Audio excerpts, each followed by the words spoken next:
안녕하세요. 오만사입니다. 몇 년 전에 제가 결혼할 뻔한 남친이 있었어요. 한 2년 가까이 사귀었는데 우리나라에서 알아주는 공기업에 취업을 해서 저와 결혼을 추진 중이었어요. 좋은 학벌에다 좋은 기업에 취직을 했으니 저희 부모님도 만족해 하셨습니다. 이미 40대 들어선 제가 남친과 결혼을 늦출 이유가 없었어요. 그런데 그걸 알기라도 했는지 남친이 저희 집에 먼저 인사를 오기도 전에 남친의 어머니가 저를 부르셨어요.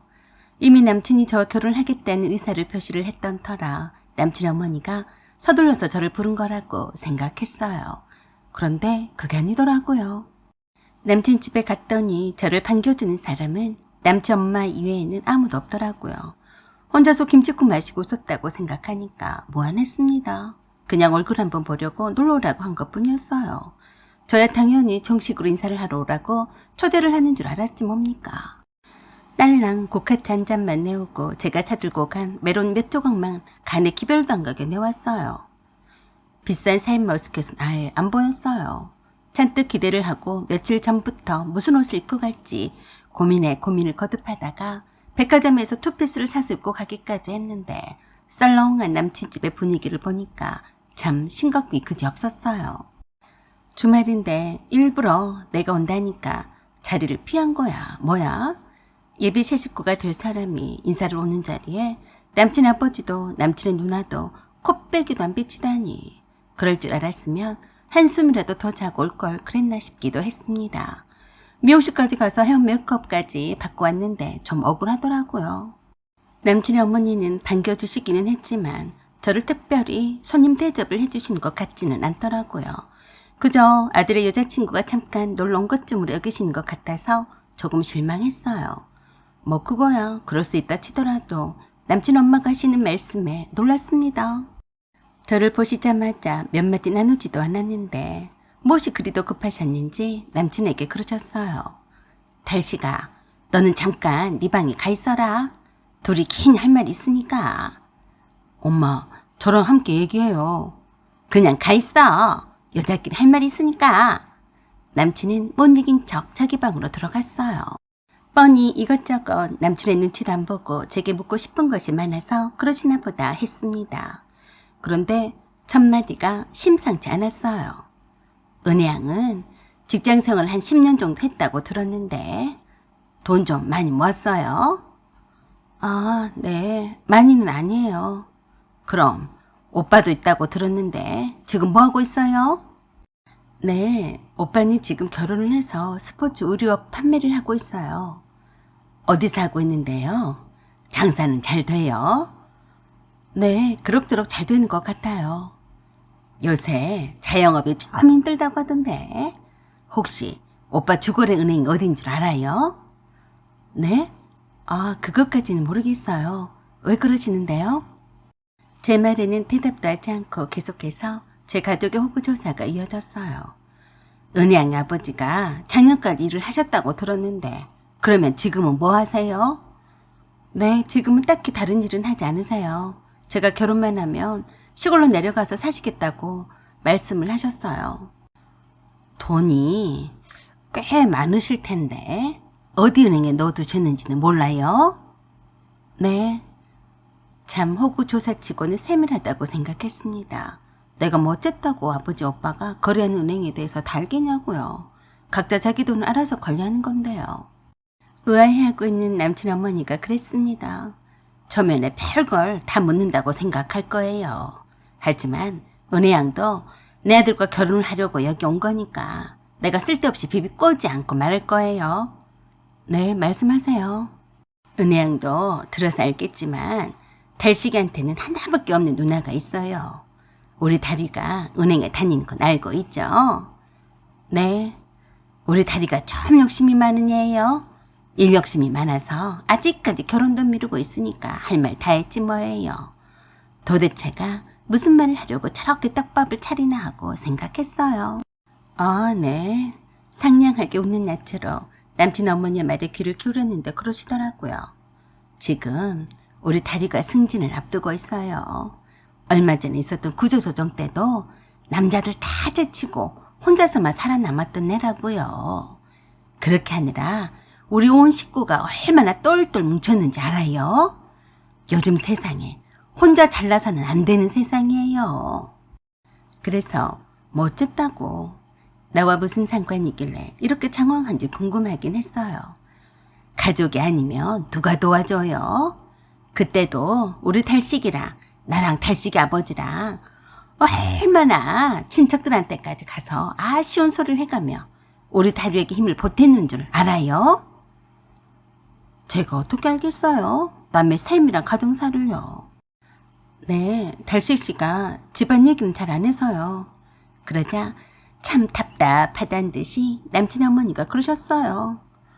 달식이가 자기 누나 일이라며 불구덩이에라도 뛰어들 기세이지만 은혜양한테는 자기 누나 일로 신경을 쓰게 하고 싶지 않았나 봐요. 내가 몇 번이나 은혜양한테도 말하라고 했는데 말이에요. 무슨 말인데요? 은행 직원이 영업 실적이 좋아야 승진 점수가 높아지는 거 아니겠어요? 그래서 달식이도 그렇고 나도 달식이 아버지도 돈만 있으면 우리 달인의 은행에다 다 넣어두고 있어요. 아, 네. 은혜양도 주거래 은행을 우리 다리가 다니는 은행으로 바꾸는 게 어때요? 죄송해요. 그건 어려울 것 같아요. 회사에서 급여이체가 되는 은행이 따로 있어서요. 뭐 그런 거야. 우리 다리한테 상담을 하다 보면 다 알아서 해줄 거니까 걱정은 하지 말고 이번 기회에 은혜양 식구들 돈도 다 우리 다리한테 맡기는 게 어때요? 얼른 알아서 신경 안 쓰이게 좋은 예금에 넣어둘 거니까 얼마나 좋아요. 참 난처하더라고요. 얼굴 한번 보자고 오라고 해놓고서 남친 누나 영업 실적을 높여주려고 영업하려고 부르신 거였어요. 그래도 결혼할지도 모르는 남친 어머니가 하는 부탁인데 단칼에 거절하지는 못하고 두리뭉실하게 그랬어요. 사실 기존에 거래하던 은행에다 적금을 부어둔 게 있어서 쉽게 옮기기는 그렇고요. 저희 가족들에게는 혹시 물어는 볼게요. 그러자 얼굴색이 싹 바뀌면서 무표정하게 말하는 폼이 상당히 위협적이었어요. 말로만 나불대는 사람은 딱 질색이 해요. 은혜양이 직접 돈을 옮기지도 않으면서 어떻게 식구들한테 하라고 해요? 네? 솔직히 말씀을 드리자면 저는 저희 식구들에게 일부러 하라고 강요는 못해요. 물론 좋은 상품이 있으면 소개는 해드리겠지만요. 그러자 이젠 완전히 무서운 얼굴로 저를 내리꽂았습니다. 그게 처음 인사를 하러 와서 한다는 소리가 맞아요? 말이라도 성의를 표시하면 어디가 덧나나? 참 괘씸하네. 그러면서 방에서 서류 봉투를 하나 들고 오시더니 제게 내밀었어요. 이게 뭐예요? 눈이 있으니까 꺼내서 보면 알 거예요. 우리 다리가 이번에 새로 신규로 개점하는 은행의 부지점장이 되냐 마냐는 오로지 은행한테 달려있다고 생각해요. 우리도 더 이상 어디에다 부탁할 처지도 못 되니까 은행이 알아서 우리 다리 실적 좀 올려줘요. 좀 얼척이 없었어요. 완전히 명령조였습니다. 그래서 제가 저도 모르게 그랬어요. 제가 왜요? 제가 안 한다고 하면 어쩔 건데요? 이거 부탁하시려고 저를 오라고 하셨어요? 확실히 말씀을 드리는데요. 저는 이런 거 부탁받아야 할 이유를 모르겠네요. 그러자 남친의 어머니가 제가 상당히 금방지다는 듯이 그러셨어요. 상당히 예의도 없는 집안에서 자랐나 보네. 해보지도 않고 듣자마자 미리부터 못하겠다고 해? 네가 이런 것도 못할 바에 내 아들과 결혼 꿈도 꾸지 마라. 넌 우리 식구가 될 자격이 없어. 별꼴을 다 보겠네. 누가 할 소리를 다 하는지 모르겠더라고요. 그래서 제가 그랬습니다. 달식 씨랑 결혼 조건이 저희 식구들 돈을 전부 다 달식 씨 누나 영업 실적을 위해서 옮겨야 한다면 저도 싫습니다. 1금융권에 튼튼한 은행도 많은데 제가 굳이 왜 저 시골 골짜기 있는지도 없는지도 모르는 그저 그런 은행에 돈을 맡기라고 권하겠어요? 전 그만 가보겠습니다. 곧바로 일어나서 그냥 그 집을 나와버렸어요. 그 모습을 지켜보던 남친 어머니가 돌아 나오는 내 등 뒤에다 대고 그러더라고요. 별 가짜는 것을 다 보겠네. 실적을 올려줄 돈도 없어서 쪽팔려서 그러나? 다시 한번 우리 집 문턱을 넘긴 해봐라. 그때서야 분위기가 심상치 않은 상황을 인지한 남친이 쫄래쫄래 내가 달려와 나와서 그랬어요. 은혜야, 왜 나한테 말도 않고 가냐? 왜 그래? 남친 집의 대문을 나서기 전에 뒤돌아서서 제가 남친에게 큰 소리로 말했습니다. 달식아, 왜 진작에 말 안 했니? 이런 못돼 처먹은 집구석의 자식이라고 말이야. 내가 네 집 식구들 영업사원이 되려고 너랑 결혼하는 줄 알아? 제가 어찌나 쩌렁쩌렁하게 큰 소리로 남친을 호통을 쳤던지 남친의 어머니가 어쩌나 하고 빼꼼히 내다봤어요. 그래서 제가 더욱더 남친을 막대했습니다. 너 한 번만 더 내 앞에서 알짱거리기만 해봐. 내가 할 일이 없냐? 내 피 같은 돈을 써서 비싼 과일까지 사들고 오게 만들어? 왜 그래? 진정해. 이유는 네 엄마한테 가서 물어봐. 멀쩡한 줄 알았더니 기본도 안 된 집구석에 나를 오게 하니? 한 번만 더 나한테 아는 척이만 해봐. 눈깔 파버리기 전에 얼른 문 안 열어? 그러자 남친은 일단 대문을 열어주고 무섭다며 그러지 말라고 쩔쩔 맸어요. 그 모양을 지켜보던 남친의 엄마가 대문까지 따라 나와서 남친을 부르고 난리였습니다. 달식아, 내가 너를 그렇게 거지같이 키웠냐? 뭐 어쨌다고 싹싹 빌고 난리여. 얼른 안 오냐? 그러니까 남친 엄마한테 그랬어요. 엄마는 거지같이 그러지 마세요. 엄마 때문에 은혜랑 잘못되면 엄마는 국물도 없는 줄 아세요. 아셨어요? 그러자 남친 어머니가 뒷목 잡고 쓰러진다고 생쇼를 했습니다. 제가 만일 남친과 결혼한다면 맨날 이런 광경을 보게 될 텐데 끔찍했어요. 그대로 다시는 남친과는 만나지 않았습니다. 그때도 찰거머리 같은 남친을 떼어내느라 꽤나 머리골치가 아팠는데 그래도 다행히도 잘 떨쳐냈어요. 그 후로 내 팔자에는 결혼과는 인연이 없나 했더니 금방 또 새로운 사람을 만났어요. 등잔 밑이 어둡다고 멀리도 있지도 않았어요. 늘상 보고 살았던 같은 사무실에서 일했던 사람의 형과 만났습니다. 가끔씩 오며 가며 동생을 만나러 커피를 들고 찾아오던 사람이었는데 실은 저에게 관심이 있어서 핑계 삼아 자주 찾아왔다고 했어요. 제가 남친과 헤어지고 미친 집구석이라며 회식 자리에서 떠들어댔더니 옳다구나 하며 적극적으로 대시했더랬습니다. 별일도 다 있다 했네요. 40줄에 들어서 나 같은 여자를 좋다고 하는 사람이 있다니 참 신기했어요. 처음에는 이혼남이거나 사연이 있는 남자이겠거니 했었는데 한 번도 결혼한 적이 없다고 해서 제 관심을 더 끌었습니다. 이래서 짝이 오매불만 기다리고 있으니 기다리면 찾아서 온다고 했던 어느 점장의 말이 생각이 났어요. 탄탄한 사업체를 운영하는 사람이었고 가난에서 벗어나고자 결혼보다는 일을 더 우선시했던 사람이었어요. 드디어 행복한 결혼식이 다가오자 그 전부터 인스타면 내 모든 SNS에다 제 결혼을 알리는 차량들로 도배를 했습니다. 일생일대 단 한 번밖에 없는 저의 크나큰 행사를 그냥 그렇게 조용히 있다가 지날 수는 없었으니까요. 그런데 저희가 불타는 척자들이 있었으니 스스로 자기 목숨을 갖다가 바쳤어요. 나이 쌀 먹고 생긴 것도 빵떡처럼 생겨놓고 창피하지도 않나?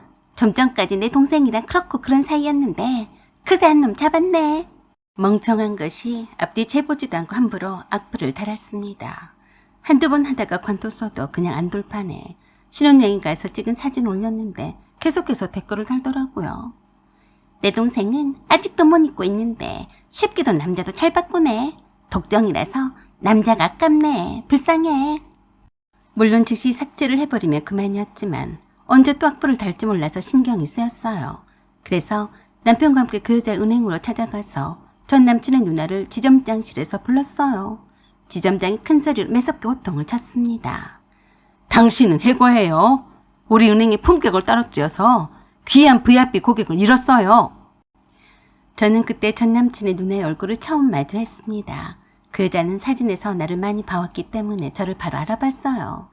그때서야 상황 파악이 되었는지 제 앞에서 무릎을 꿇고 용서를 빌었지만 남편이 용서를 못하겠다고 했습니다. 그래서 그대로 그 지점장실에서 나와버렸어요. 전 남친의 누나가 전 남친과 사귈 때에도 저를 영업 키맨으로 생각을 해서 저의 전화번호도 저장을 해놓고 있었고 인스타에도 팔로우 했더라고요. 그때서야 전 남친의 집이 팔칵 뒤집혀져서 전 남친의 엄마와 전 남친의 누나가 저에게 전화를 하고 난리 쳐댔지만 차단해버렸어요. 죄를 지었으며 응당의 대가를 받아야 마땅한 것이었죠. 늦자고 없이 상황이 불리해지니까 사과한다고 난리를 쳐봐야 무슨 소용인가요? 앞으로도 그런 인간들과 엮이지 않고 살고 싶습니다. 사연은 여기까지입니다. 구독과 좋아요 부탁드려요. 감사합니다. 안녕하세요. 오만사입니다. 저와 남편은 아주버니와 형님보다 먼저 결혼을 했습니다. 어쩌다가 혼전 임신이 되어서 부랴부랴 서둘러서 결혼식을 올리게 되었어요. 그러다 보니 결혼의 준비도 되어 있지 않은 상태라서 한 2년 동안은 시댁에 들어가서 살았습니다. 처음에는 무척 당황했어요. 제가 꿈꾸던 그런 결혼 생활이 아니었으니까요. 하지만 어쩌나요? 현실에 맞춰서 사는 수밖에요. 시댁은 경기도 지역에 있는 큰 전원주택이었어요. 당시만 해도 아버님이 퇴직 전이라서 그 전원주택을 퇴직 후에 전원생을 하시기 위해서 미리 매입을 해두시고 주말마다 오셔서 지내다 가시곤 하던 곳이었어요. 그래도 고맙게도 시부모님께서 저와 남편이 급한 대로 거기에 들어와 살라고 하셔서 살게 되었는데요. 처음에는 그 큰 집이 우리 집인 것 마냥 좋기만 했었는데 시도 때도 없이 찾아오는 시부모님 때문에 불편하더라고요. 당연히 그 전원주택은 시부모님의 공간을 저희에게 잠시 살라고 내주신 것이었으니 그럴 수밖에요. 말이 시댁에서 시부모님과 같이 살았다 뿐이지 실제로는 매일 함께 시부모님과 사는 것은 아니었어요. 평일에는 시부모님 안 계신 날이 많았고 주말에만 오셨으니까요. 그래도 평일에도 제사나 가족 모임은 늘상 제가 살던 그 전원주택에서 하곤 했습니다. 결국에는 남편 직장도 멀기도 했고 저도 일을 해야 했기 때문에 친정집에서 가까운 곳으로 집을 얻어서 나왔어요. 그런 후 수년이 지난 후에야 아주버니가 형님과 결혼을 했습니다. 형님은 변리사였어요. 시어머니는 변리사인 형님을 무척이나 마음에 들어 하셨습니다. 세상에 어쩌다가 내가 늦복이 터졌나 모르겠다. 장현이가 하도 장가를 갈 생각을 안 하길래 저대로 노총각으로 늙어 죽나 해서 아무 아가씨라도 괜찮으니 데리고만 오라고 했는데 글쎄 변리사라니. 내가 며느리 복은 없는가 보다 하고 포기하려고 살려고 했더니만 이런 횡재가 다 있니? 며느리 복이 없다고? 시어머니가 형님 칭찬을 하시며 흡족하시는 거야 이해할 수는 있었지만 며느리 복이 없다는 그 말이 꼭 저를 두고 하는 말 같아서 마음이 불편하더라고요. 형님의 아주버니와 결혼을 한 이후로 얼굴을 직접 마주한 것이 5 손가락 안에 들 정도였어요. 결혼식 하기 전에 2번 보고 결혼식 때 1번 보고 신혼 여행을 다녀와서 1번 보고 그게 끝이었어요. 늘 바쁘다는 이유로 신혼 집들이도 안 했고 결혼을 한 지 1년 반이 넘도록 가족 행사에는 한 번도 참석을 하지 않았습니다. 참 변리사라는 직업이 대단하다고 생각했어요. 시어머니는 형님이 이런저런 핑계를 대가며 참석을 하지 않아도 늘 그러셨어요. 여기는 신경도 쓰지 마라. 일할 사람이 없냐? 네 시누이도 있고 네 동서도 있다. 나 그렇게 꽉 막힌 시어머니는 아니다. 변리사가 보통 일이냐? 일이 우선이지. 능력 있는 사람이 하찮게 집안일에 얽매여서야 되겠니? 걱정 마라. 너 아니고도 여기 일할 사람 있다. 시어머니는 정도 많으신 것 같고 다 좋으신데요. 한 번씩 형님과 통화하는 것을 들을 때면 참 불쾌하기 짝이 없었어요. 일할 사람? 저밖에 또 누가 있겠어요? 바로 저를 두고 하시는 말씀이 아니겠나요? 제가 형님처럼 변리사였으며 제게 그런 식으로 말씀하시지는 않았을 거 아닌가요? 저는 그저 한 식구처럼 며느리로서 기본 도리를 충실히 해왔을 뿐인데요. 마치 제가 맏며느리라도 되는 것처럼 취급하시는 것 같았어요. 아니죠. 맏며느리 대접은 형님에게 다 해주시면서 저를 마치 일꾼으로 따로 정해놓는 것 같더라고요. 저야 뭐 그동안 함께 살아온 세월이 있으니 시어머니와 시장에도 늘 함께 다녔고 무슨 일 있을 때마다 시어머니가 부르시면 특별한 일이 아니면 잘 달려갔어요. 하다못해 시어머니가 혼자서 병원 건강검진도 받기 싫다고 하셔서 제가 모시고 다녀온 적도 종종 있었어요. 사랑하는 남편의 부모님이니까 저도 잘하지는 못해도 할 만큼 해야 한다고 생각했습니다. 저는 작은 공장에서 격리직을 맡아서 하고 있었는데 급여는 많지는 않았어요. 언제 그만둬도 섭섭하지 않을 그런 일자리였지만 그래도 저에겐 여기가 아니면 어디서 다른 일자리가 있을까 싶어서 열심히 다니고 있었어요. 그런 저를 시어머니는 변리사인 큰 며느리를 보시더니 우습게 하신 모양이었습니다. 점심시간에 뜬금없이 형님한테서 전화가 왔어요. 동서, 점심 먹었어? 네, 형님. 웬일이세요? 형님이 전화를 따지시고. 다름이 아니라 어제 저녁에 시어머니가 전화를 주셨더라고. 뭐라고 주셨는데요? 이번에 김장을 담그신다는데 세상에 500포기를 밭재로 사셨다는데 알고 있지? 네? 500포기나요? 전 몰랐어요. 그래? 난 동서가 어머니랑 친하니까 알 줄 알았는데 다다음 주 주말에 하신다면서 김장 김치통을 미리 챙겨놓으라고 하시더라고. 김치 냉장고도 있냐고 하시면서 말이야. 500포기는 많은데요. 아마도 형님이랑 아가씨네랑 이렇게 나눠 먹어야 하니까 많이 하시려나 봐요. 김장할 때 올 거죠? 그게 말이야. 내가 연말이 가까이 오면 더 바빠져서 말이네. 휴일도 반납하고 쌓인 일을 처리해야 하거든. 네? 그럼 이번에도 못 오세요? 미안해, 동서. 내일이 원래 그렇다네. 내가 일복이 터져서 제때 퇴근도 못해. 아, 그래요? 그래도 어머니가 이해를 잘 해주시니까 고맙지 뭔가. 사실 우리 어머니 같으신 분도 없어. 어머니가 한사코 괜찮다면 안 와도 된다고 하시면서 신경 쓰지 말고 하셔서 죄송해서 말이네. 돈 좀 넣어드리려고 했는데 마다하셔서 말이야. 그래요? 그럼 아주버니한테 보내주시면 되죠. 아주버니는 오실 거 아니에요. 그게 중요한 골프 모임이 선약이 돼 있어서 못 간다고 어머니께 말씀을 드렸다고 했어.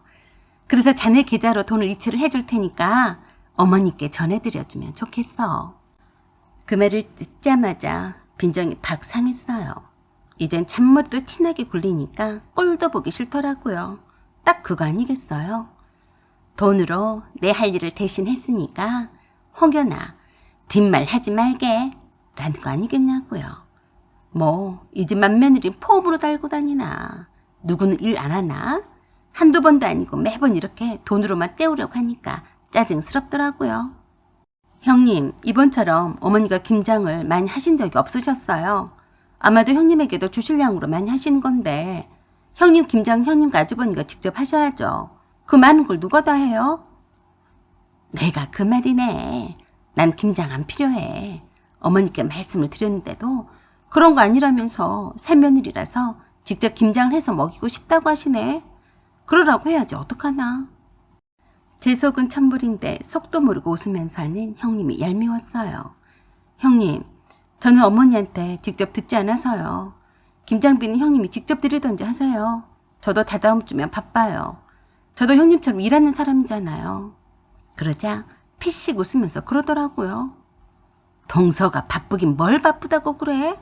맨날 시댁에서 산다고 그러던데. 누가 그래요? 누가 그러긴 어머니가 그러시던데. 내가 그 많은 김장을 어떻게 담그시겠냐고 하니까 어머니가 그러셨어. 시댁에 와서 맨날 와서 사는 애가 있지 않니?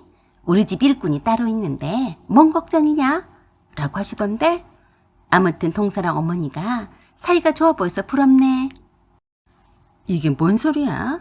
욕이야? 칭찬이야? 상당히 아리송송하게 말하는 폼이 저를 더 기분을 잡치게 만들었어요. 일꾼이라고 했어요? 그냥 동서가 편하니까 그렇게 하신 말씀이지. 좌우지간 동서가 이번에도 고생하겠네. 미안하네. 내가 일만 아니면 바로 달려가겠네만 어쩌겠나. 점심시간이 다 되었으니까 이만 끝내. 회의가 있어서 말이야. 형님과 통화를 끝마치고 나니 무척 자존심이 상했어요. 시어머니가 날 우습게 하니까 형님도 저를 만만히 보는 눈치 같아서 오기가 생기더라고요.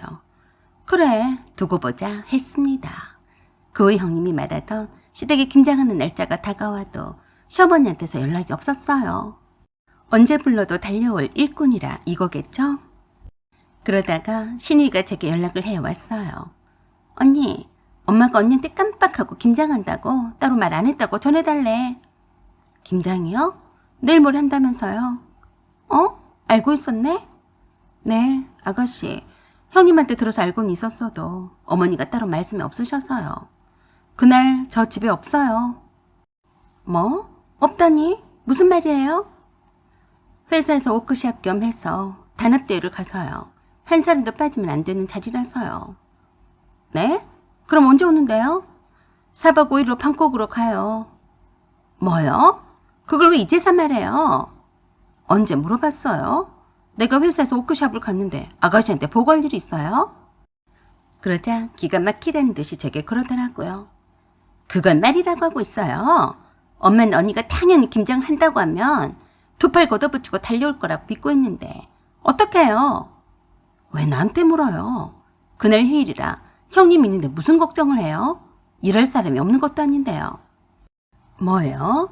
그럼 언니는 왜 주말에 워크숍을 갔는데 그래요? 말이 워크숍이지. 회사가 돈 대주고 함께 여행 가는 거니까 그렇죠. 한마디로 놀러가서 단합대회 한 거잖아요. 뭐 알면서 모른 척해요? 이만 끊어요. 그러자 한참 후에 시어머니 전화가 불이 났습니다. 그래서 시어머니께 문자만 딸랑 하나 보냈어요. 어머니, 업무 중이라 바빠서 전화 못 받아요. 그랬더니 퇴근 시간에 맞춰서 찹싸게도 전화가 왔습니다. 숨 넘어가는 목소리로 그러셨어요. 뭔 소리냐? 네가 김장할 때 못 온다고 했다면서? 네, 일 때문에 그런 거니까 어쩔 수 없네요. 이럴 사람 많은데 무슨 걱정이세요? 뭐야? 네가 정신 있냐? 지금 그깟일이 뭐가 중요해서 김장 재료나 배추를 다 주문해버렸는데 못 온다고 하는 거냐?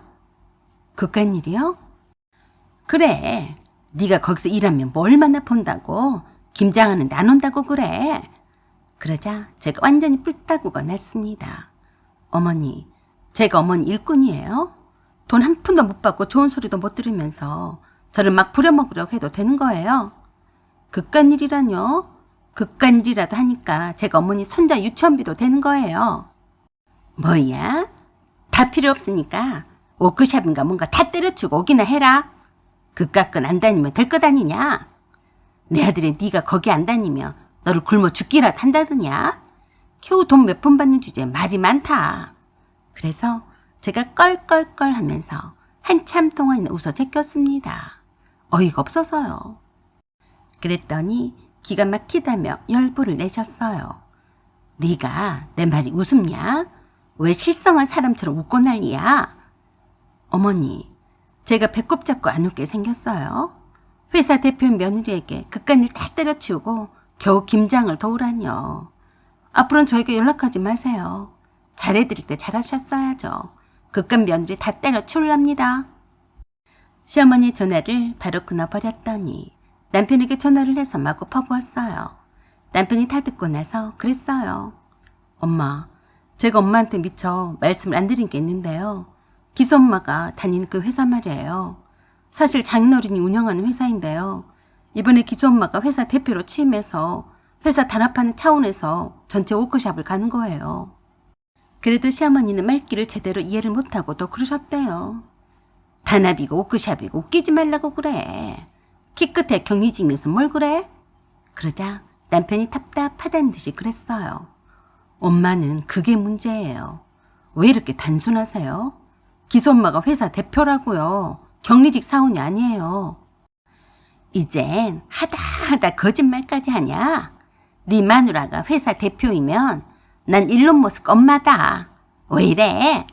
회사 대표가 누구 애 이름이냐? 천벌이네. 나를 뭘로 보고 살기를 쳐? 그래서 남편이 그랬습니다. 그럼 엄마가 알아서 하세요. 김장은 저도 못 도와드리니까 그래 하세요.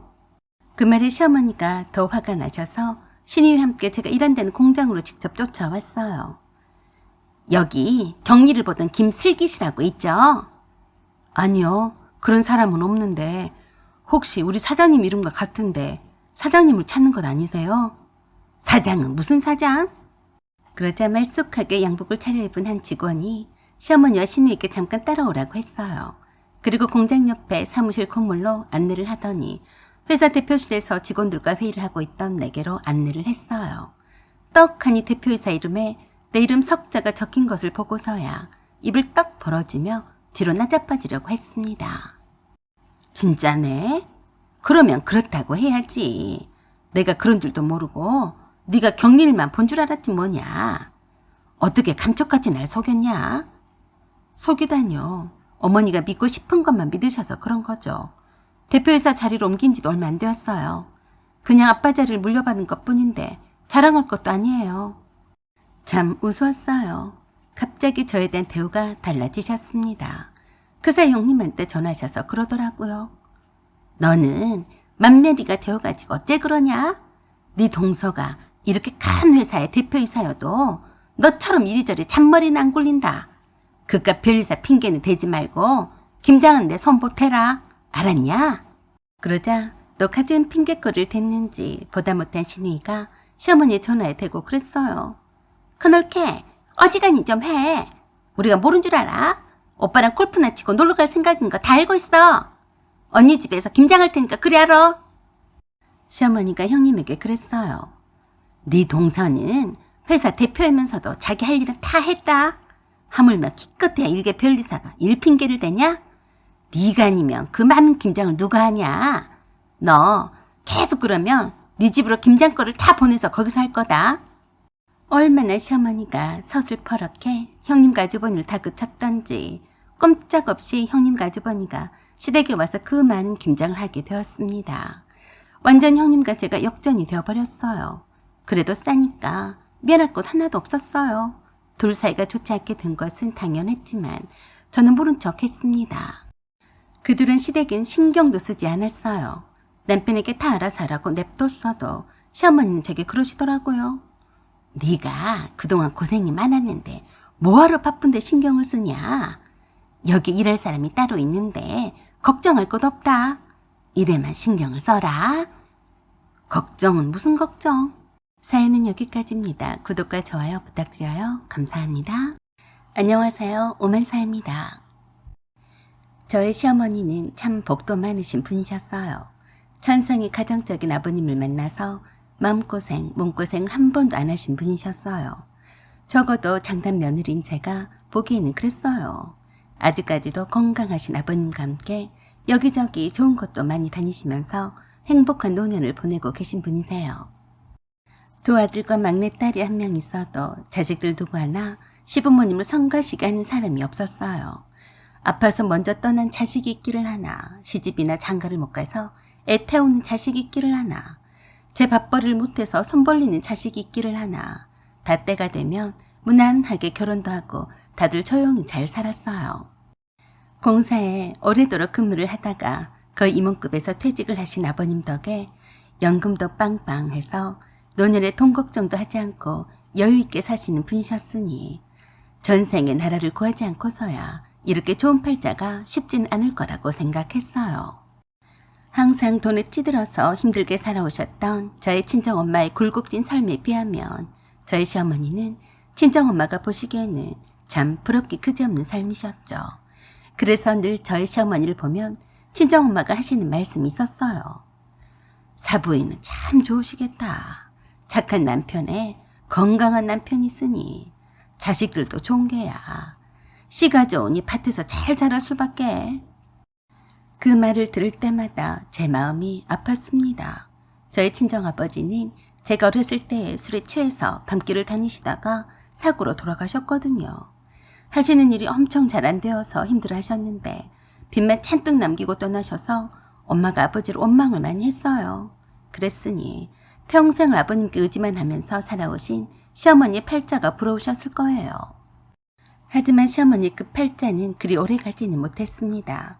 그날도 오늘처럼 수능을 보는 날이었어요. 동생 큰아들과 제 막내딸이 동갑이라서 같은 날에 수능을 보게 되었어요.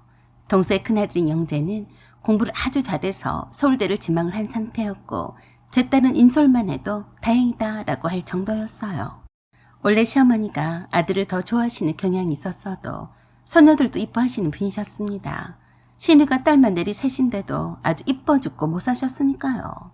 영재가 공부를 잘하는 바람에 상대적으로 제 딸이 위축이 되어 왔었던 것은 사실이었지만 그렇다고 해서 절대 기죽지는 않았어요.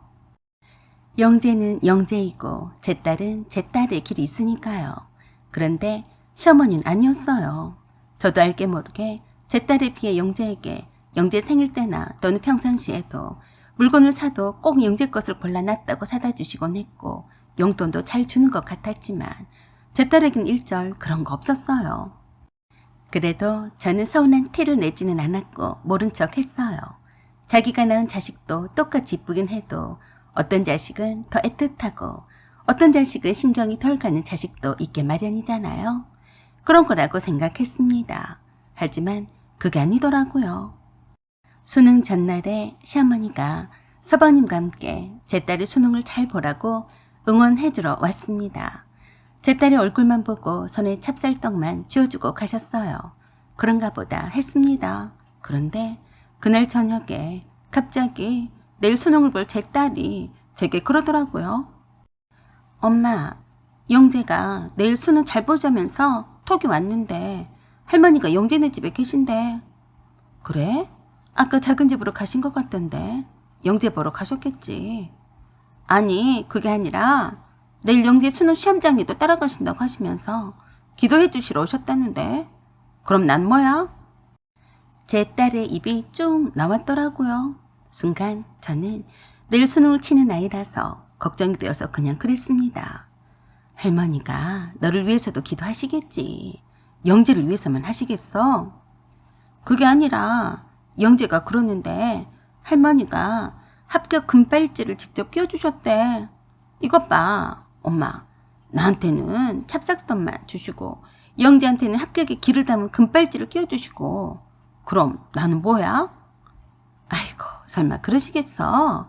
라고 하며 제 딸이 보여주는 영재가 찍어서 보는 사진을 봤어요.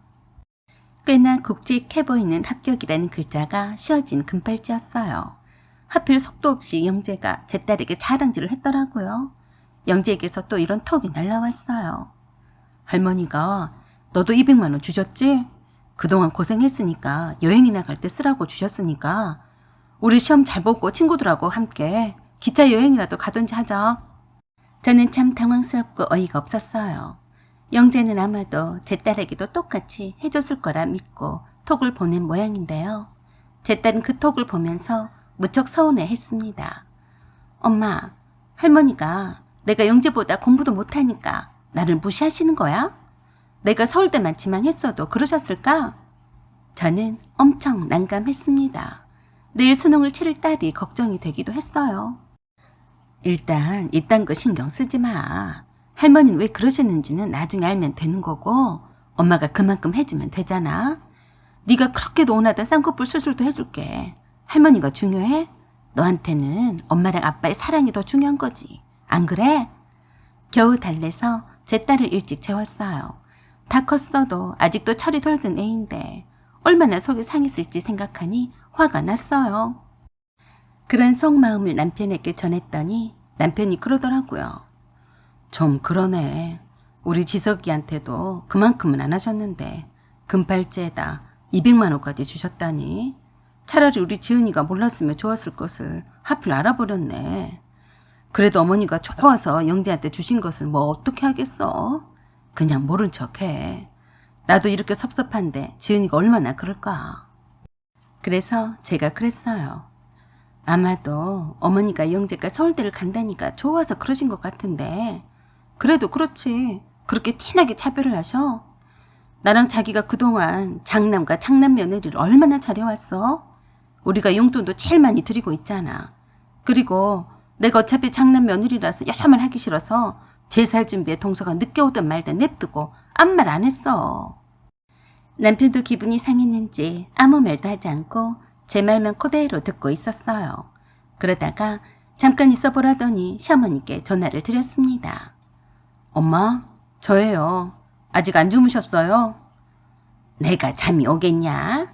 내일이 수능일인데 기도하고 있던 참이다. 나이 드신 분이 제때 주무셔야지. 기도한다고 애들이 시험 잘 보겠어요? 그런 소리 하지 마라. 내가 다 이 기도 덕분에 너희들을 잘 키운 거야. 지은이나 일찍 자를 자라고 해라. 그런데 왜 전화했냐?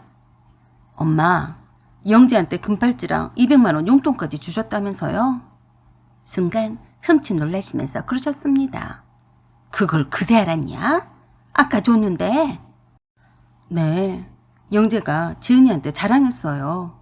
당연히 할머니가 지은이한테도 똑같이 해줬을 거라고 믿었겠죠. 어머니, 지은이한테는 왜 안 주셨어요? 아이고, 내가 영재한테 시험을 잘 보라고만 했지. 그새도 지은이한테 연락할 줄 알았냐? 그러니까요. 왜 지은이한테는 안 주셨냐고요? 내가 주던지 말든지 내 맘이지. 꼭 손녀한테까지 다 주란 법이 있냐? 엄마, 원래 그러신 분이 아니었잖아요.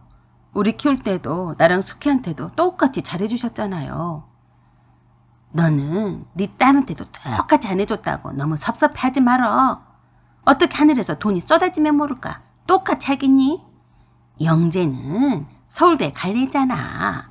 우리 집안을 빛낼 애인데 이게 대수야?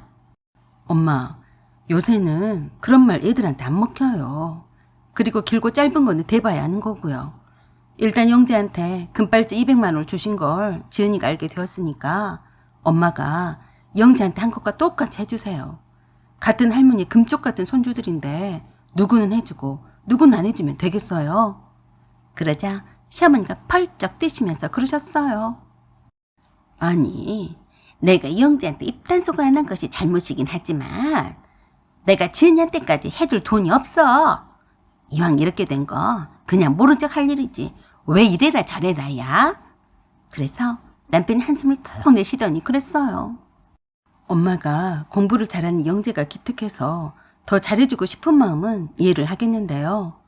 그것 때문에 제 딸이 마음에 상처를 입는 꼴은 제가 못 봐요. 그럼 어떻게 한다는 거야? 막말로 영재는 손자인데다 서울대 간다는데 할머니가 되어가지고 그저 말면 되겠냐? 대충 아무런 대학도 아니고 서울대 가니냐? 그럼 지은이도 서울대 가라고 해라. 그러자 남편이 그랬어요. 엄마, 그러시면 엄마한테 드릴 용돈으로 우리 지은이한테 영재한테 했던 것과 똑같이 해줄 테니까 그리 하세요. 할머니가 해줬다고 할 테니까 그리 하시라고요. 뭐? 놀라는 시어머니 목소리에도 아랑곳하지 않고 남편이 잘 주무시라고 하고 끊었어요. 시어머니께서 다시 남편에게 전화를 하셨지만 남편이 받지 않았습니다. 그래서 제가 대신 받았어요. 어머니, 지은이 아빠가 지금 욕실로 씻으러 들어갔어요. 제게 말씀하세요. 네가 그랬냐? 내 용돈으로 영재한테 한금만큼 해줘야 한다고 네가 그랬어? 무슨 말씀이세요? 남들 하는 거를 봐라. 나처럼 손자들한테 잘하는 할머니가 있으면 나와보라고 해봐. 네, 어머니처럼 손주들 이뻐하시는 분이 얼마나 되겠어요. 적당히 장단을 맞춰주자 그러셨습니다. 내가 영재한테만 차려줬다고 불만인데 그게 무슨 잘못이냐? 영재가 서울대를 가서 우리 집안을 빛내주고 있는데 그게 그렇게 안 입고 와서 난리야? 그래서 제가 시어머니께 할 말을 해야 했어요. 어머니, 저 같은 며느리도 없어요. 그동안 연금도 두 분도 다 쓰시기에도 차고 넘치지만 부족한 생활비 아껴서 용돈도 넉넉히 보내드렸어요. 그뿐이에요. 장남 며느리 역할을 못한다는 말은 듣기도 싫어서 별 내색도 하지 않고 제사다 뭐다 다 나서서 했고요. 이젠 더 이상 그런 거 안 할래요. 뭐? 안 해? 이것들이 오늘 뭘 잘못 먹었나? 왜 쌍으로 난리야? 어머니 용돈이며 다음 주에 있을 생신잔치도 제사도 다 쌩 깔 테니까 그래 하세요. 먼저 끊을게요. 라고 하며 끊어버렸어요.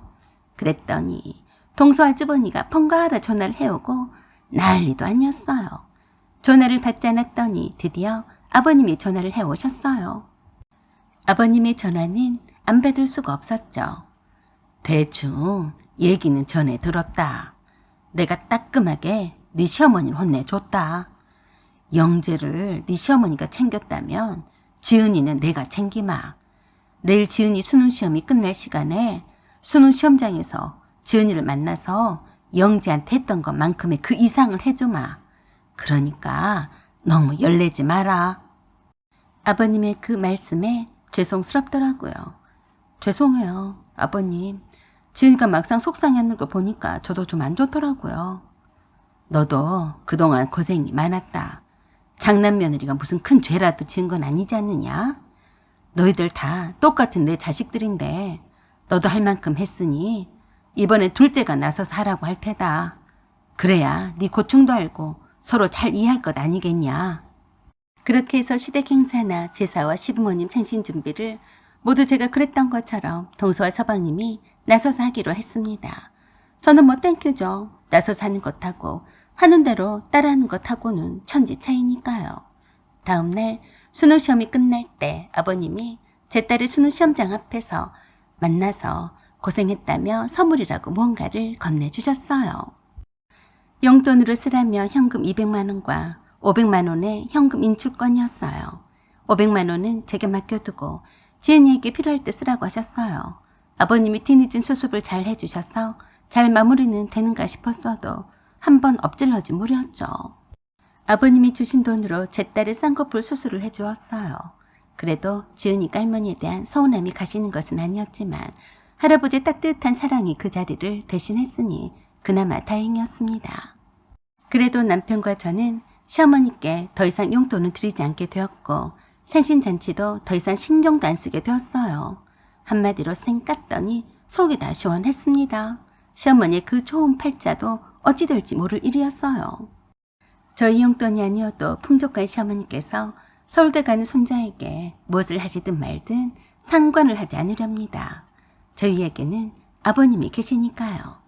사연은 여기까지입니다. 구독과 좋아요 부탁드려요. 감사합니다. 안녕하세요. 오만사입니다. 제가 사귀었던 남친의 부모님은 두 분 다 교수님이셨어요. 남친의 아버지는 국립대학의 교수였고 남친의 어머니는 정교수는 아니어도 교수라고 부른다고 했습니다. 남친의 부모님에 대해서는 별 관심이 없었지만 어느 날 갑자기 남친이 제게 그러더라고요. 엄마가 너를 만나보고 싶어 하시는데 괜찮겠어? 부담스럽게 왜 너희 엄마가 나를 만나니? 너랑 사귄 지가 벌써 1년이 좀 넘었잖아. 아직 우린 학생 10분이긴 하지만 네가 내가 군대 입대를 했을 때에도 딴 데 눈 안 돌리고 나를 기다려줬고 말이야. 이 정도면 우리도 이젠 결혼까지 생각할 수도 있지 않겠어? 결혼은 무슨 결혼? 나이도 어린데 아직 결혼 날은 한참 멀었어. 그리고 난 너랑 결혼 같은 거 생각을 해본 적 없다. 뭐 무서워서 함부로 사귀겠냐? 얼마나 서로 한다고 벌써 결혼이야. 제가 막상 그렇게 말하자 서운했는지 잠깐 말이 없어지더니 그러더라고요. 저기 그래도 우리 엄마가 너를 엄청 궁금해하셔. 그래서 엄마 생신날에 장모님 운영하신 해물집 식당에서 저녁 식사를 하는 것으로 하려고 하는데 괜찮지?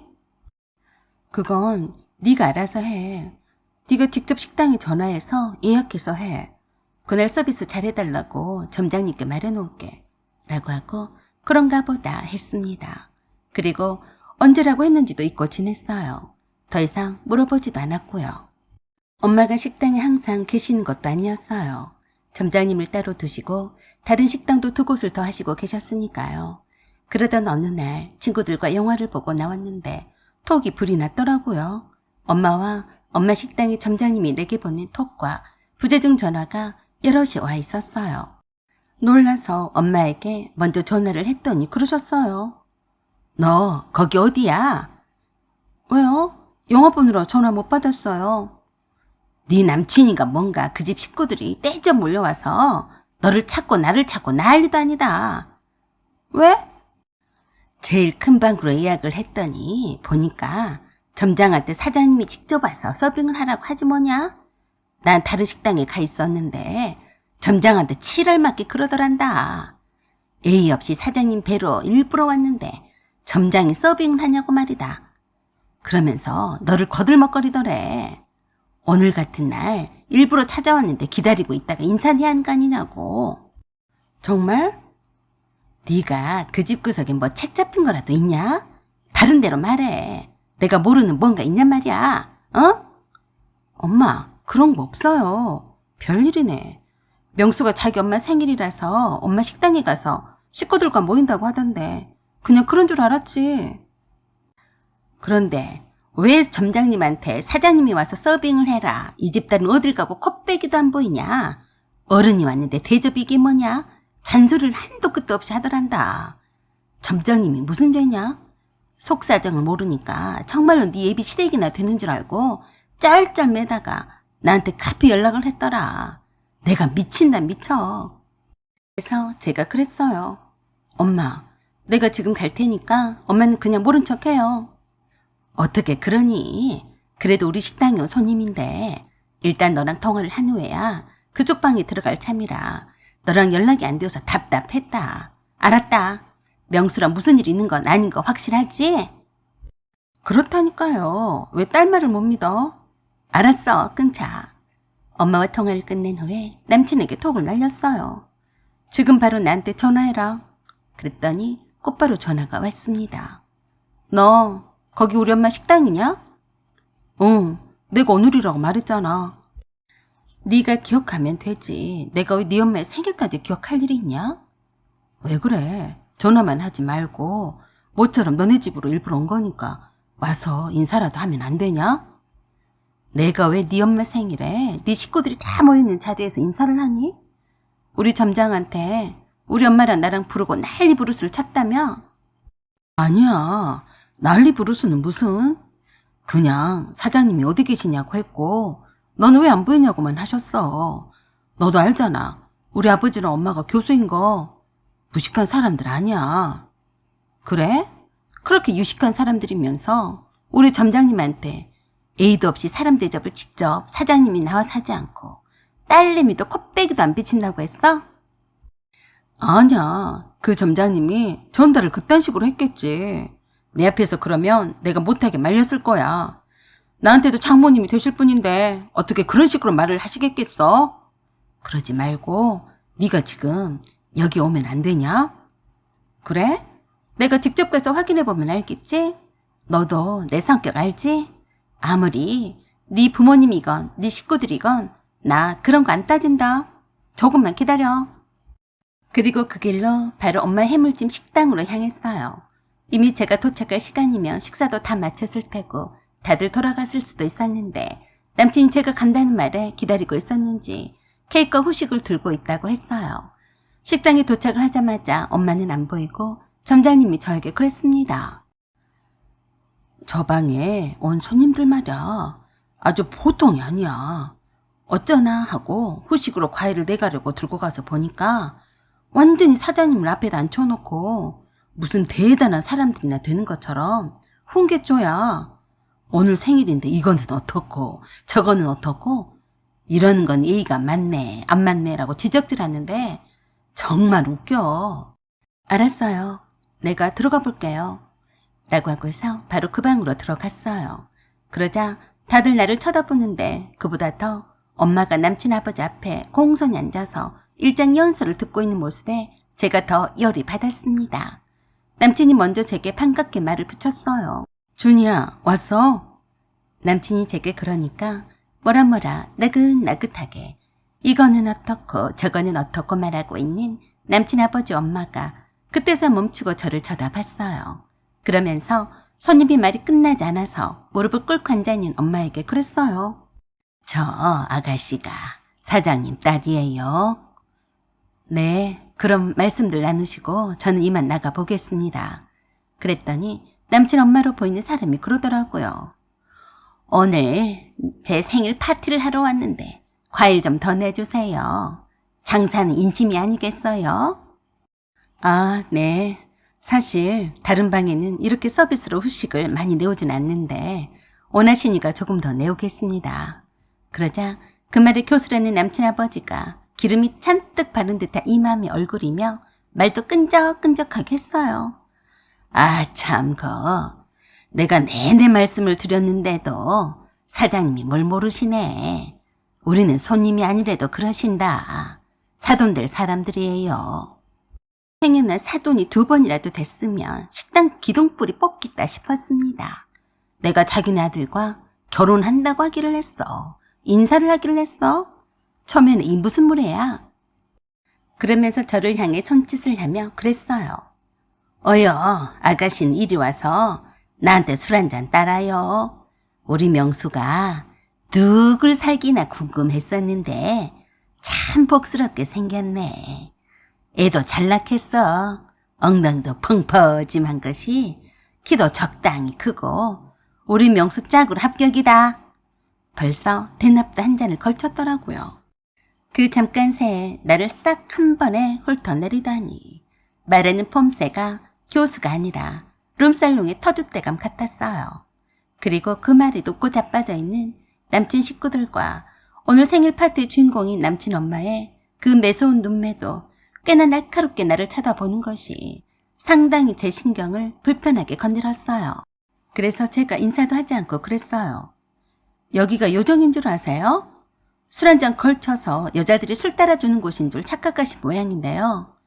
거기 가서 이쁜 여자한테 술 따라달라고 하세요. 그 말에 다들 놀라서 저를 쳐다보는데 남친 엄마가 제게 큰 소리로 나무랐습니다. 싸가지 없이 여기가 어디라고 말을 함부로 하니? 참 못 배웠네. 그 말을 무시한 채 제가 또 한마디 했어요. 말씀하신 것 중에 정정해드릴 게 있는데요. 저랑 명수랑 그저 친구처럼 사귀는 거지 미래를 약속하거나 그런 적은 없어요. 저희 엄마 식당을 일부러 찾아주신 거는 감사하지만 명수랑은 엮이지 말아주세요. 라고 하고 바로 그 방을 나왔습니다. 남친이 바로 따라 나와서 제게 그랬어요. 너 왜 그래? 오늘 우리 엄마 생신이란 말이야. 널 보려고 일부러 오셨어. 왜 날 보러 일부러 와? 너랑 나랑 뭔데? 너 착각하지 마라. 너는 나한테 네 집 식구들을 보여주고 안 창피하냐?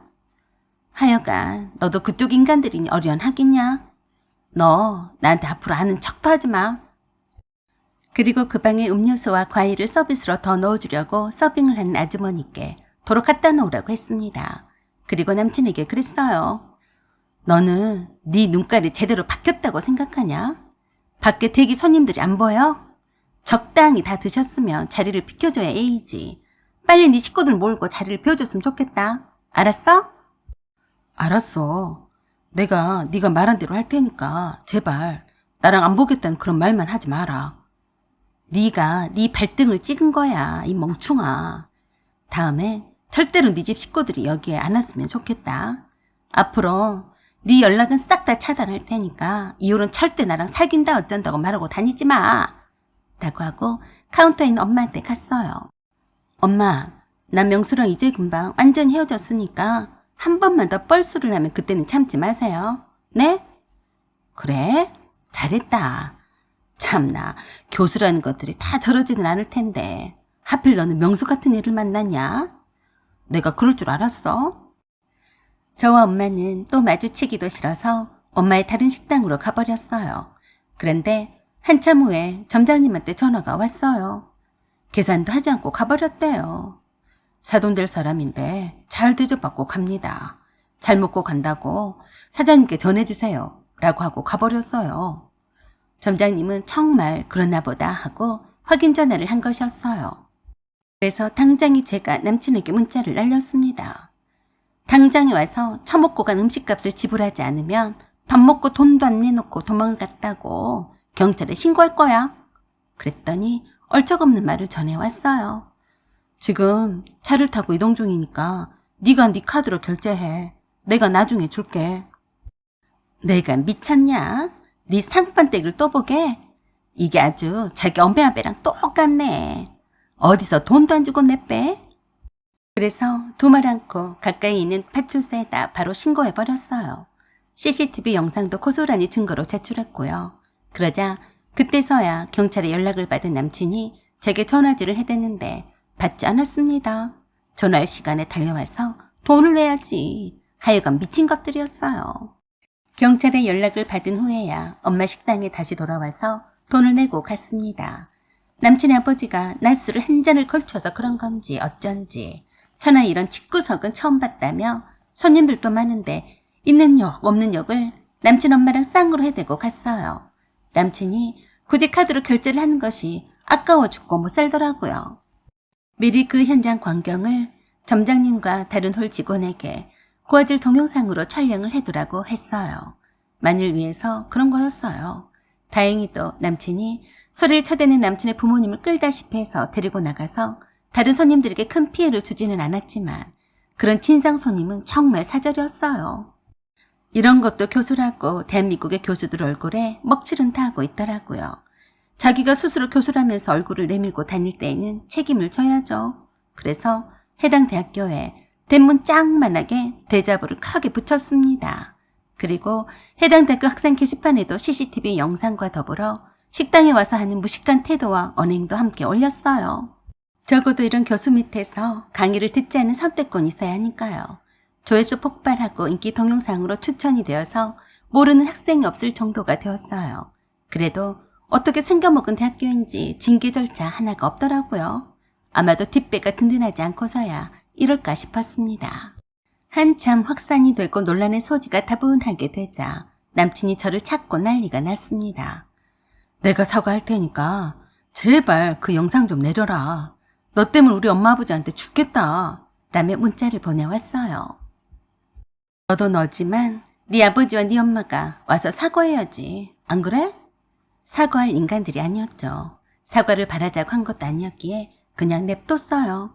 그래도 뻔뻔한 인간들이라서 얼굴 쳐들고 잘 다닐 겁니다. 저는 확실하게 그쪽 집구석과 연을 끊는다는 것을 보여준 것만으로도 만족했어요. 사연은 여기까지입니다. 구독과 좋아요 부탁드려요. 감사합니다. 안녕하세요. 오만사입니다.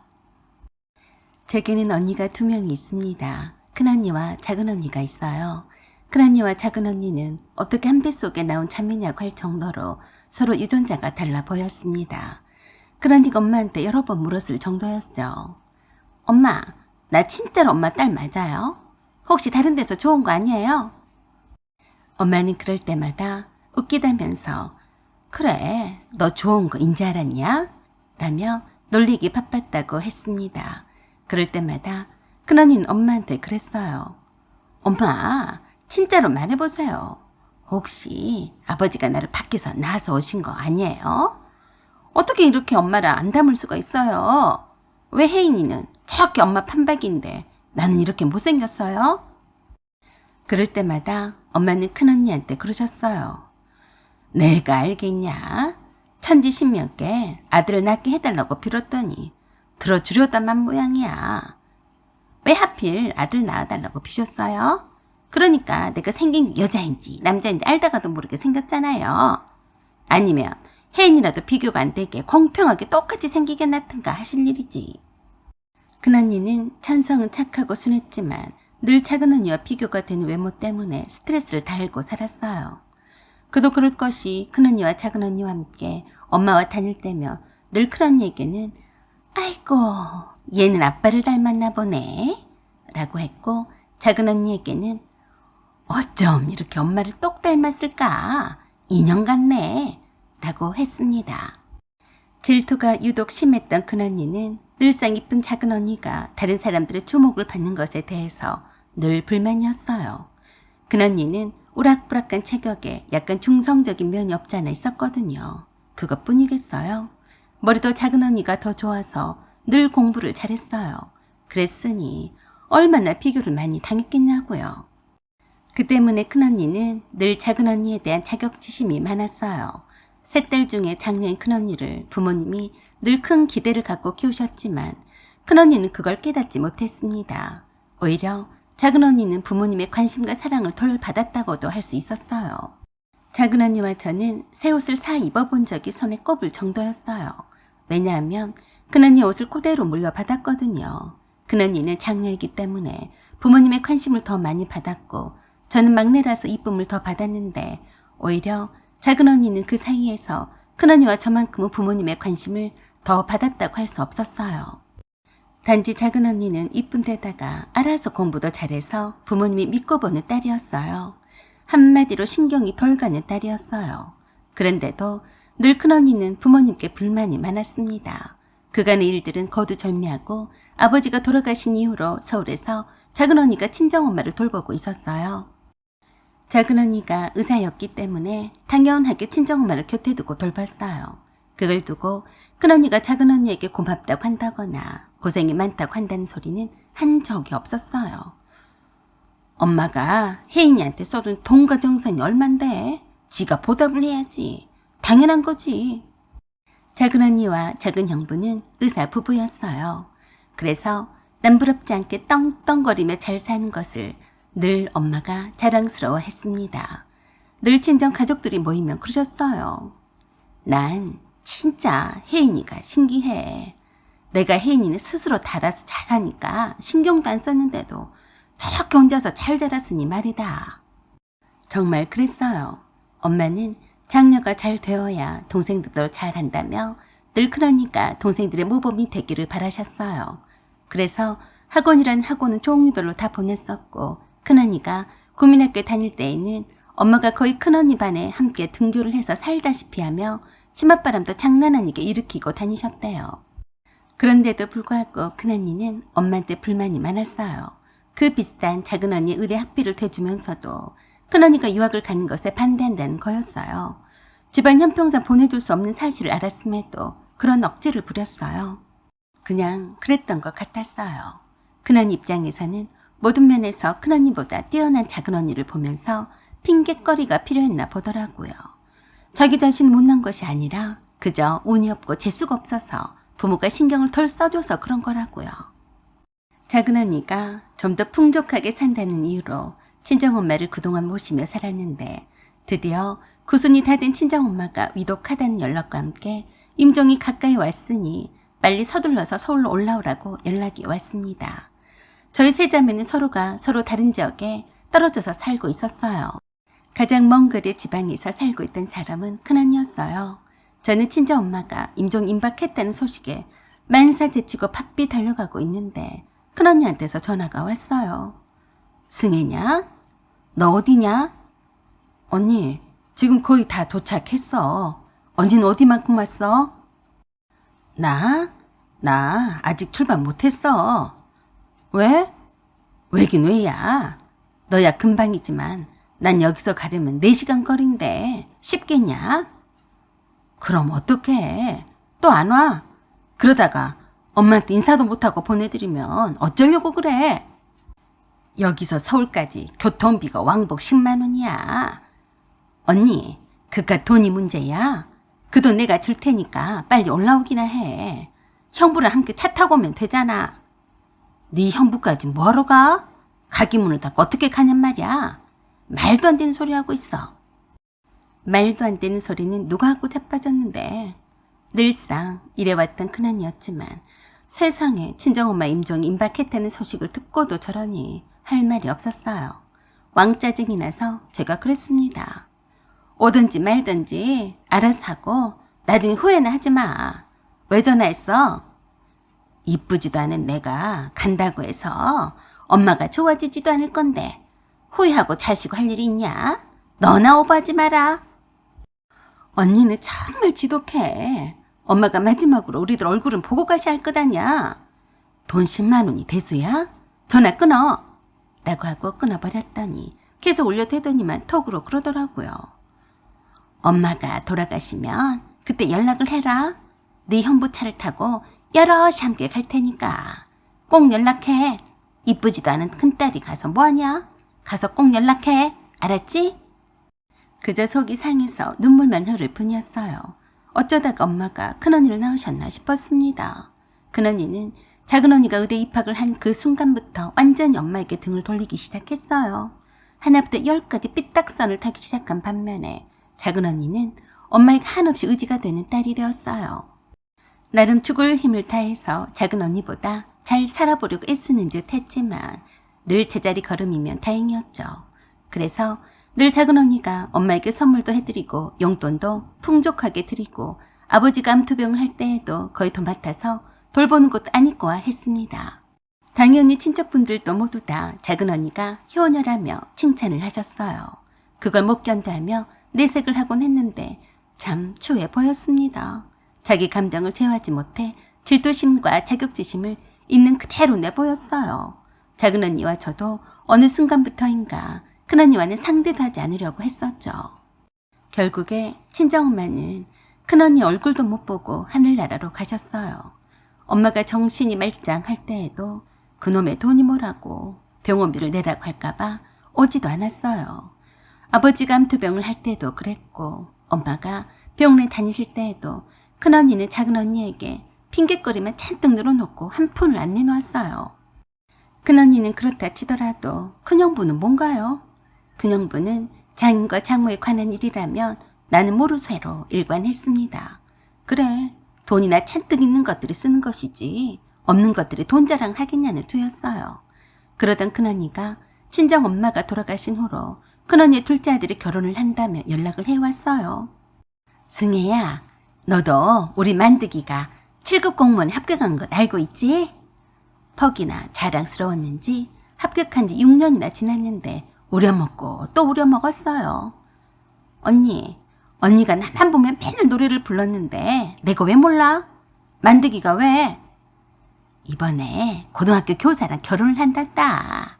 그의 집이 꽤 잘 사는 집이라서 기 안 죽이려고 내가 집을 사줬다.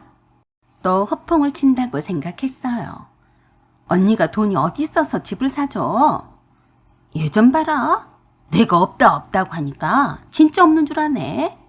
너까지 나를 무시할 거야? 무시를 또 뭘 무시를 한다고 그래? 맨날 돈 없다고 한 사람이 누군데 그래? 너는 돈 있는 사람이 돈 있다고 한 걸 봤냐? 내가 왜 돈이 없어? 그럼 만드기 집을 사줄 게 아니라 언니 큰아들네 집장만 하라고 좀 보태주지 그래? 그러자 저게 성질부터 냈어요. 미쳤냐? 만복이가 내가 시키는 대로 약대에도 가고 하라는 공부만 잘했어도 내가 그러겠냐? 장남이라고 내가 별짓을 다 해서 다 해주려고 했는데 해야 말이지. 그 애는 내 자식 아닌 셈 칠란다. 그래서 만드기한테만 그렇게 집을 사주면 만복이가 가만히 있겠어? 차라리 똑같이 해주지 마. 너 샘나서 그러지? 네 아들은 아직도 취직 안 했냐? 그냥 속 끓이지 말고 어디 가서 술 퍼먹고 객기 부리거나 노름 같은 거 안 한 것만도 감사하게 생각해. 착하잖니? 또 그 레파토리였어요. 약사인 제 큰딸의 근황은 전혀 묻지도 않고 늘 7급 공무원 시험에 합격한 만드기 자랑을 할라치면 그보다 못한 것 같은 제 아들을 소환해서 걱정해주는 듯 하면서 내리깔았습니다. 이러니 친언니라도 정이 떨어지죠. 그래서 제가 웬만하면 큰언니 앞에서 자랑을 안 하려고 입 다물고 있었는데요. 짜증이 나서 속이나 터지라고 보기 좋게 한마디 했어요. 언니, 내 아들 참 착하고 참하지. 언니도 알란 거 몰라? 우리나라에서 최고로 알아준 로펌에 들어갔어. 그랬더니 웃기고 있다며 그랬습니다. 아, 그새 또 취직을 했네. 경리나 사무원으로 들어갔냐? 아니, 변호사야. 뭐? 변호사? 장난치지 마. 네 아들이 공부 못한다고 그랬었잖아. 언니는 공부 잘한 사람들이 자기가 공부를 잘한다고 자랑하는 거 봤어? 뭐? 목소리까지 떨려가며 내 아들이 변호사로 로펌에 들어갔다는 사실에 바들바들 떠는 것 같았어요. 거기가 어디 로펌이라고? 왜? 내 말이 진짜인가 확인해 보려고 그래? 아니. 엄마 임종시에는 교통비 단돈 10만 원이 아까워서 벌벌 떨던데 만드기가 부잣집 딸과 결혼을 한다니까 집을 사줘? 그러자 아무 말도 못하고 바로 끊어버렸어요. 입에서 바로 육두문자가 나오려고 했어요. 진짜로 엄마의 핏줄이 맞는지 유전자 검사까지 해보고 싶더라고요. 그대로 뻔뻔하게 조카를 시켜서 조카의 결혼 척접장을 다 돌려댔어요. 그래도 조카의 결혼식이라 작은 언니와 저희 식구들도 총 출동했는데요. 어째 좀 만복이 저의 얼굴이 어두웠어요. 반면에 큰언니는 만드기를 앞세워서 좋아 죽고 못 살더라고요. 만복이는 결혼 6년째인데도 집 한 칸을 장만을 못했는데 만드기에게 집을 사줬으니 안 그러겠어요? 그래도 그런가 보다 했습니다. 친언니이지만 남보다 못한 남의 가정사에 무관심했어요. 그리고 수년이 지났습니다. 부모님이 돌아가신 이후로는 큰언니와 연락할 일이 없어서 하지 않고 지냈는데 뜬금없는 소식을 접했습니다. 지방의 어느 대학병원 업무가라면서 연락이 왔어요. 여기 병원인데요. 혹시 김승옥 씨 동생인 김승희 씨인가요? 네, 전데요. 무슨 일이죠? 네, 김승옥 씨가 독거노인이라서 구청에서 자주 지켜보는 어른인데요. 지금 급히 수술도 해야 하고 하는데 자녀분들이 연락이 안 되네요. 네? 그럴 리가요. 아들이 둘이나 있는데 무슨 소리예요? 그게요. 큰아들과는 서로 연락을 끊고 산 지가 오래되었다는데 연락을 드렸더니 서로 인연을 끊었다면서 잘 사는 작은아들한테 연락을 하라고 하는데요. 네, 작은아들이 7급 공무원이에요. 그쪽에다 하시면 되죠. 그래서 다닌다는 시청에 연락을 해봤는데요. 퇴직을 했다더라고요. 기존 연락처로는 연락이 안 돼서 어르신한테 물었더니 의사인 여동생이 있다고 하시면서 김승희 씨에게 연락하면 올 거라고 해서요. 이게 뭔 소리? 큰언니와는 직접 통화도 어려운 처지라고 했어요. 그래서 제가 그랬습니다. 죄송하지만 제가 직접 달려갈 수 있는 상황이 아니에요. 여기는 거기까지 가는데 3시간 거리라고요. 제가 보호자가 아니니까 두 아들과 며느리에게 다시 한번 연락해보세요. 황당하다는 듯이 그 사람이 제게 그랬어요. 제가 보기에는 두 아들이 있는데도 자꾸 김승희 씨를 찾는 걸 보면 오래도록 서로 왕래도 하지 않고 지내신 것 같습니다. 당장의 수술이 시급한 상황인데요. 어떻게 어르신 자녀분과 연락이 안 될까요? 그래서 전화를 끊고 큰언니의 큰아들이 만복이에게 전화를 했어요. 다행히도 제 전화를 받았어요. 자초지종을 얘기를 했더니 그러더라고요. 이모가 나를 어떻게 생각하실지 모르겠지만 저 엄마랑 서로 안 보고 살고 있어요. 그냥 인연을 끊었다고 생각하시면 될 거예요. 만드기만 아들로 아시는 분인데요. 그래도 네 엄마야. 만드기가 연락이 안 돼. 만드기 그 자식 결혼 전에 만난 여자랑 헤어지지도 않고 2집 살림까지 했어요. 엄마가 재수 씨랑 결혼을 시키려고 억지로 집까지 사줘가면서 2집 살림까지 다 퍼줬어요. 한마디로 눈 감아준 거죠. 만드기가 엄마의 하나밖에 없는 자랑이었으니까 결혼도 완벽하게 하고 싶었나 봐요. 그런 일이 있었어? 아마 만드기가 2집 살림 하는 것을 재수 씨한테 안 들키게 하려고 별짓을 다 했을 건데 별 수 있어요? 어떻게 꼬리가 안 잡혀요? 결국 이혼당하고 재수 씨 아버지가 힘 좀 썼는지 투서를 보내서 이래저래 공무원도 그만뒀다고 그러더라고요. 만복이는 큰언니와 만드기에 대해서 상당히 담담하게 말해주는데 그 말투 속에는 큰언니에 대한 그 어떤 애틋한 감정도 없어 보였어요. 그래도 엄마인데 당장에 수술을 해야 한다고 하잖니. 큰아들이 싫다고 작은아들한테 다 퍼줬는데 작은아들한테 연락을 하라고 하세요. 저도 만복이를 더 이상 설득을 할 수가 없어서 작은아들인 만드기를 찾아서 연락을 해보라고 했습니다. 큰언니에게 듬직한 작은아들이 있는데 제가 뭐 얼마나 걱정을 하겠어요.